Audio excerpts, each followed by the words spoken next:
How many of you heard of World War II? How many of you heard of the Holocaust, right? The Nazi camps, the experiments, right, on the prisoners, right?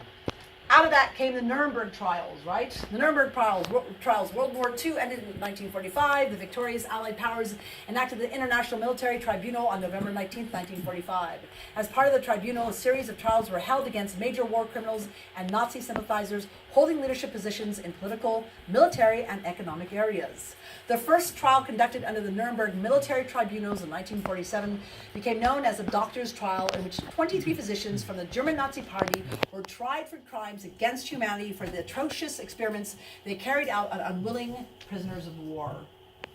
The Doctors' Trial is officially titled the United States of America versus Karl Brandt, etc., and it was conducted at the Palace of Justice in Nuremberg, Bavaria, Germany. Of the 23 defendants, 16 were found guilty, of which 7 received death sentences and 9 received prison sentences ranging from 10 years to life imprisonment. The other 7 defendants were acquitted. The verdict also resulted in the creation of the Nuremberg Code, a set of 10 ethical principles for human experimentation. This code established the requirements for informed consent, absence of coercion, properly formulated scientific experimentation, and benefits towards experimented participants. So what do those codes look like, or that code? 1, voluntary consent is essential. How many of you have volunteered for this? Yeah, funny, I haven't either. The results must be for the greater good of society. Right.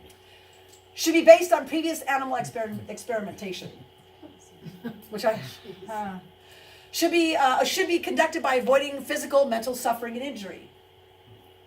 No experiments should be conducted if it is believed to cause death or disability. But they don't believe it does. Risks should never exceed. They actually do. They actually do know. They know. Because they make sure that the liability is put onto us. Risk should never expect the benefit. Risk should never exceed the benefits. Adequate facilities should be used to protect subjects. Conducted only by qualified scientists. Subjects should always be at liberty to stop any time. Can't opt out from this. Scientists in charge must be prepared to terminate the experiment when injury, disability, or death is likely to occur. Folks, these are actually crimes against humanity. And I have to tell you, there are groups of people around the nation that are preparing documents that will be sent out to officials, right? Certified. This is all the proof, so you can no longer sit there and say you did not know. We've sent it to you. How important is this? Well, Agent Orange, right? Agent Orange, war crimes for those, Monsanto who sprayed Agent Orange. You know what they did? When they had their world courts and they had these trials with Agent Orange, the number one question they asked to those who made the decision to spray Agent Orange and kill all these people was, what did you know by when? What did you know by when?